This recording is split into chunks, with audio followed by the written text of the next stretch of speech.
It will not do to investigate the subject of religion too closely, as it is apt to lead to infidelity. Abraham Lincoln. Explanation. Abraham Lincoln, the 16th President of the United States, made this statement suggesting caution when delving too deeply into the subject of religion, as it may lead to doubt or disbelief. Lincoln's remark implies that the exploration and scrutiny of religious beliefs can potentially challenge one's faith or bring about skepticism. He suggests that a superficial or unquestioning acceptance of religious doctrines is more conducive to maintaining religious convictions. This quote reflects Lincoln's perspective on the delicate nature of religious inquiry and the potential risks associated with critically examining religious beliefs. It indicates a belief that closer scrutiny may lead individuals away from their faith. It's worth noting that Lincoln's view does not necessarily dismiss or condemn the investigation of religion altogether, but rather cautions against delving too deeply in a way that might challenge or undermine one's religious convictions.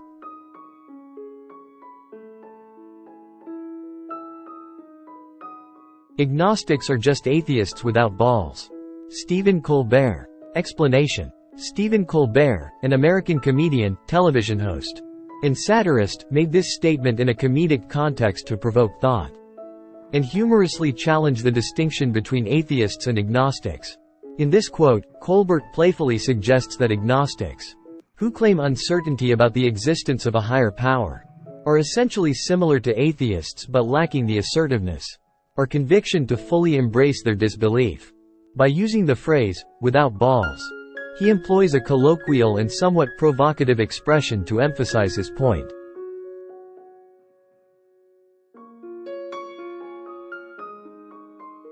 The characters and events depicted in the damn Bible are fictitious. Any similarity to actual persons, living or dead, is purely coincidental. Penn Jillette. Explanation. Penn Jillette, an American magician, comedian, and author, made this statement to express his skepticism and disbelief in the literal truth of biblical stories and characters.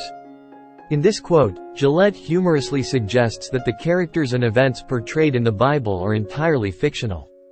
By stating that any similarity to real individuals is coincidental, he challenges the notion of the Bible as a historically accurate or divinely inspired text. Jillette's statement reflects his skeptical and critical perspective on religious narratives. It highlights his belief that the Bible should be viewed as a work of literature or mythology rather than a factual account.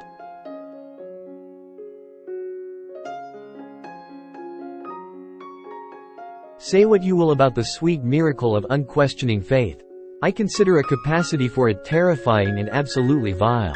Kurt Vonnegut. Explanation. Kurt Vonnegut, an American writer known for his satirical and thought-provoking works, expresses his perspective on unquestioning faith in this quote. He suggests that while some may view unwavering faith as a sweet miracle, he finds the capacity for such faith to be terrifying and morally repugnant. Vonnegut's statement reflects his skepticism toward blind acceptance of religious beliefs without critical examination. He values individual capacity for independent thinking and questioning, seeing it as a more preferable approach than unquestioning faith. By expressing his view on unquestioning faith as terrifying and vile, Vonnegut challenges the idea that blind faith is inherently virtuous or desirable. He encourages critical thinking and suggests that a willingness to question and examine beliefs is a more valuable characteristic.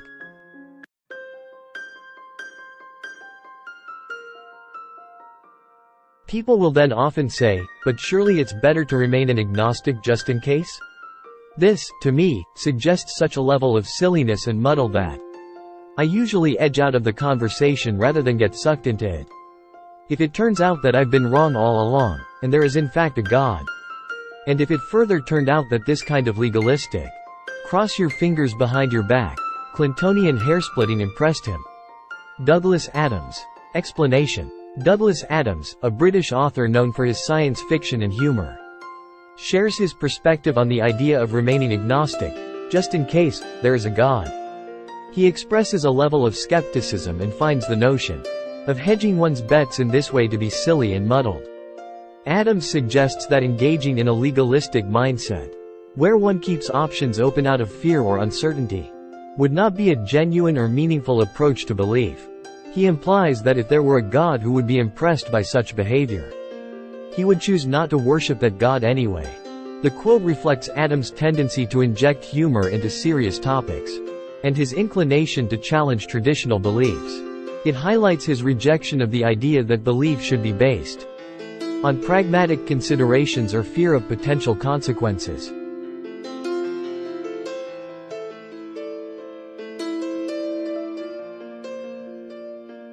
Morality is of the highest importance, but for us, not for God. Albert Einstein.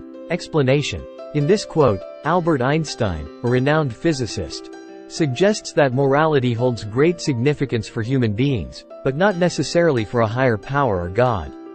He implies that human beings should prioritize and uphold moral values for their own sake, for the betterment of society and individuals. Einstein's perspective reflects a secular viewpoint that places the responsibility for moral behavior on humans rather than attributing it to divine commandments or guidance. He implies that morality is an essential aspect of human existence, promoting positive actions, empathy, and ethical conduct. The quote can be interpreted as emphasizing the importance of personal and collective responsibility for ethical behavior, rather than relying on the notion of divine oversight or judgment. It offers a humanistic perspective on morality, encouraging individuals to prioritize their actions based on empathy, reason, and the well-being of others. I refuse to believe in a God who is the primary cause of conflict in the world, preaches racism, sexism, homophobia, and ignorance, and then sends me to hell if I'm bad. Mark Furman. Explanation. Mark Furman is a former detective of the Los Angeles Police Department, LAPD. In this quote, Mark Furman expresses his rejection of the idea of a God who is portrayed as the primary cause of conflict and promotes negative beliefs and behaviors such as racism, sexism, homophobia, and ignorance. He questions the fairness and morality of a deity who punishes individuals by sending them to hell based on their behavior. Furman's statement reflects his critical stance towards certain religious teachings and their potential negative impact on society. He challenges the concept of a God who appears to endorse or condone harmful ideologies and behaviors. The quote aligns with an atheist perspective as it questions the existence and benevolence of a deity based on observations of the world, and the teachings associated with certain religious beliefs.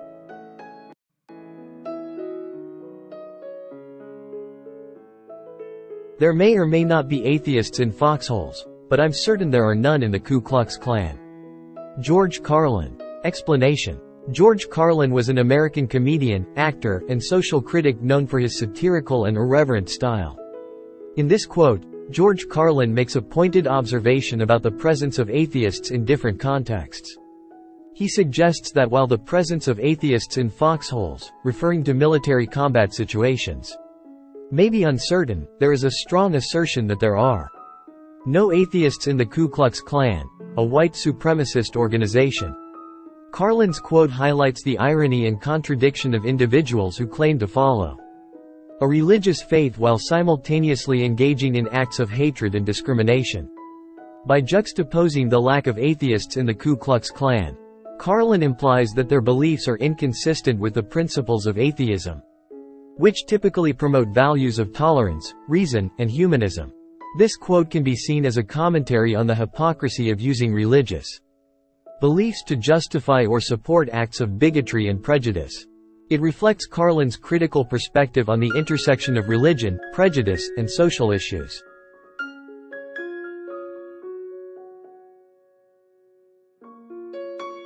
Although the time of death is approaching me, I am not afraid of dying and going to hell or, what would be considerably worse, going to the popularized version of heaven. I expect death to be nothingness and, for removing me from all possible fears of death, I am thankful to atheism. Isaac Asimov. Explanation. Isaac Asimov was an American writer and professor of biochemistry, best known for his works of science fiction and popular science. In this quote, Isaac Asimov reflects on his approaching death and expresses his lack of fear regarding the afterlife. He states that he is not afraid of going to hell or the popularized version of heaven. Instead, he expects death to bring nothingness. Asimov attributes his lack of fear of death and the afterlife to his atheistic beliefs. Asimov's quote emphasizes his gratitude towards atheism for removing any anxieties or fears related to the concept of an afterlife. He embraces the idea that death brings an end to consciousness and that there is no continuation of existence in any form. This quote showcases Asimov's rational and skeptical worldview, as well as his rejection of religious notions of heaven and hell. It aligns with his overall stance as a prominent science fiction writer and advocate for scientific reasoning and skepticism.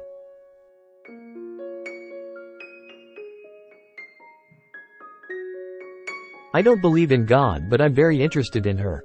Arthur C. Clarke. Explanation. Arthur C. Clarke was a highly influential British science fiction writer and futurist. He is best known for his novel, 2001, A Space Odyssey. In this quote, Arthur C. Clarke expresses his lack of belief in God while acknowledging his fascination with the concept. The quote playfully refers to God as her, challenging the traditional gender association often attributed to the divine. Clarke's statement reflects an agnostic or atheistic perspective where he does not actively believe in the existence of God, but acknowledges the intrigue and curiosity surrounding the idea. It highlights his intellectual curiosity and open-mindedness in exploring different philosophical and metaphysical concepts. The quote also suggests that even though Clarke does not believe in a higher power, he finds the concept of God and its implications on humanity to be worthy of interest and contemplation. Thank you for watching. If you enjoyed this video, please consider supporting my channel by subscribing and hitting the notification bell for more videos. Your support means a lot to me and helps me continue creating content for you. Please leave your comments below, like the video, and share it to help spread the message. Let's keep exploring the fascinating world of atheism and skepticism together. See you next time.